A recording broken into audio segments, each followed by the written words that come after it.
Aujourd'hui, je voulais faire ce format un peu long pour vraiment expliquer d'où part l'incubateur Sport Santé, la causerie, pourquoi tout ça, pourquoi Alex, pourquoi Robin. Tu vas jusqu'au bout, tu auras vraiment compris l'ensemble et ce pourquoi on est légitime aujourd'hui, je pense, de t'accompagner dans le développement de ton activité. Alors il faut savoir qu'à la base, avec Alex, on est tous les deux enseignants à part. Alex, il a fait ses études à Brest, il me semble. Ensuite, il est descendu faire son master à Montpellier. Et moi, j'ai fait ça tout à Grenoble. Donc une licence, un master.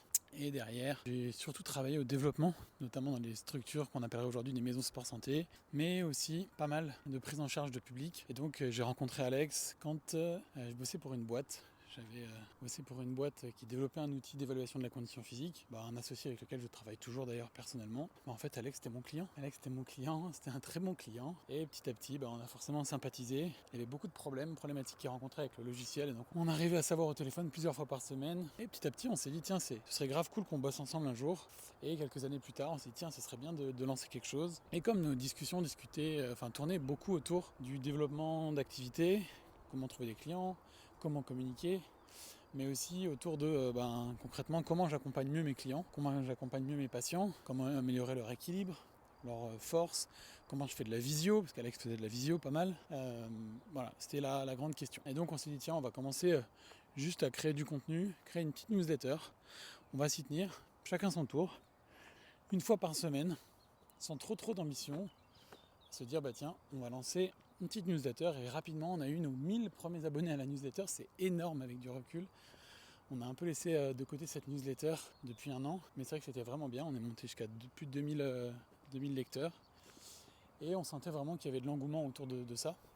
Mais c'est vrai que petit à petit, on s'est dit tiens, comment on peut essayer de vendre quelque chose pour gagner un petit peu d'argent avec ça, parce que ça nous prenait beaucoup de temps. Et donc on en est venu aux petites formations, des formations qu'on vendait une centaine d'euros.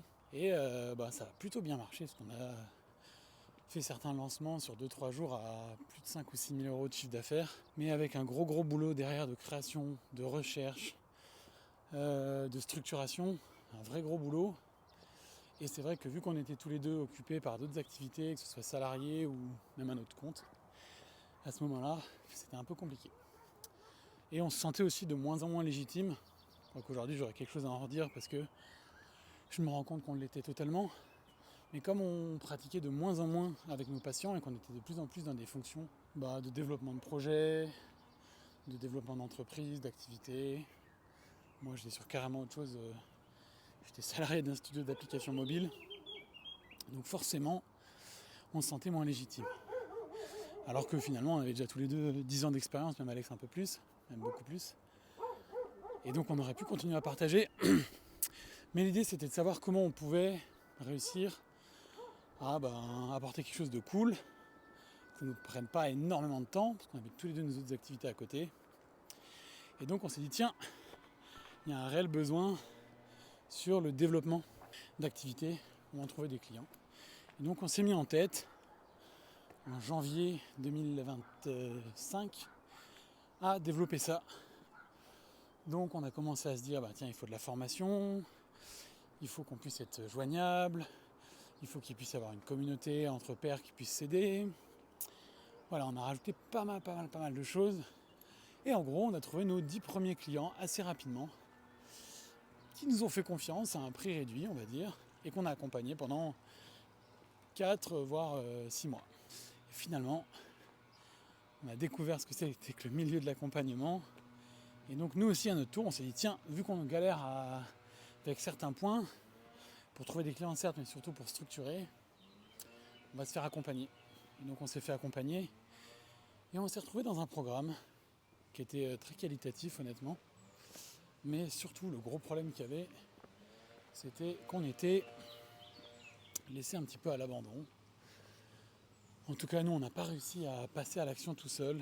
On avait besoin vraiment de quelqu'un qui nous écoute, qui nous conseille. Il y a trop de bruit par là. Quelqu'un qui nous conseille, qui nous écoute, et qui puisse vraiment donner un avis, et que ce ne soit pas quelque chose de générique. On s'est retrouvé avec des gens qui ne faisaient pas du tout la même activité que nous. Des gens qui étaient dans le bien-être, des gens qui étaient dans les freelances. Enfin bref, il y avait tout un tas de personnes. C'était très cool, on a appris plein de choses.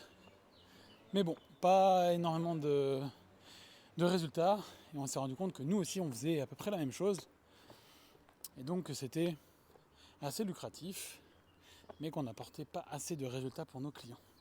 Parce qu'on s'est rendu compte qu'il y a beaucoup de gens qui sont comme nous et qui veulent qu'on les aide vraiment en les prenant par la main. Ça veut dire pas juste de donner des conseils, des stratégies, des directions, mais vraiment d'être derrière et de mettre du rythme dans l'accompagnement, un peu comme le font peut-être des agences de com, ils font vraiment beaucoup de choses pour nous.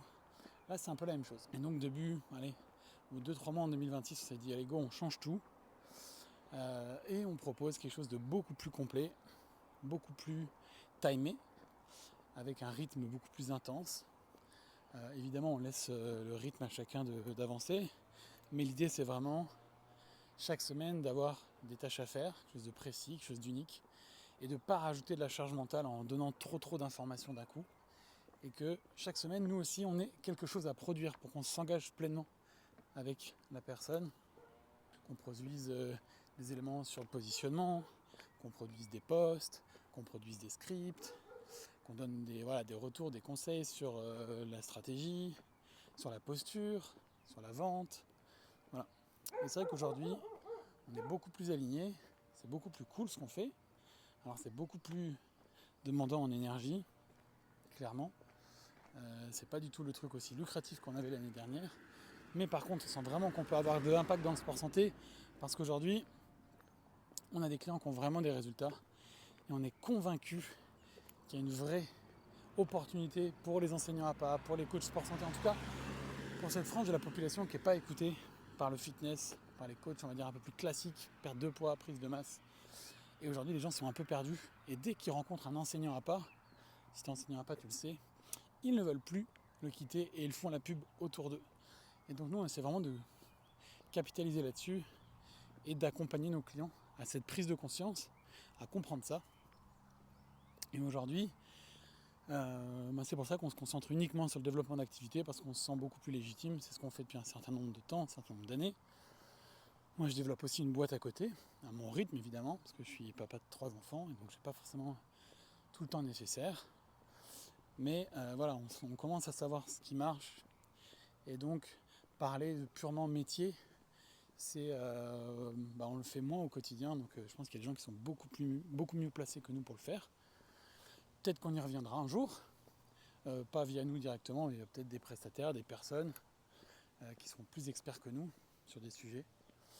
Et donc voilà, en tout cas, si jamais toi tu es dans le cas où tu as quelques clients, tu as fait les premières actions, tu as trouvé des clients à l'énergie, au toupet, mais que tu as du mal à trouver quelque chose de régulier, qui puisse vraiment t'assurer un chiffre d'affaires beaucoup plus récurrent, beaucoup plus régulier.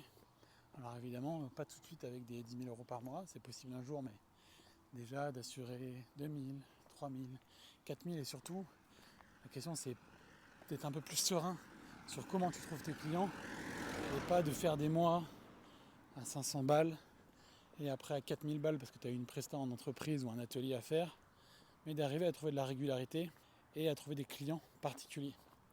Et ça, on pourra l'aborder dans une autre vidéo, mais ça passe notamment par la création d'une offre, ce qu'on appelle hybride, qui va te permettre de trouver plus de clients, te libérer un peu de temps et d'avoir moins de charge mentale.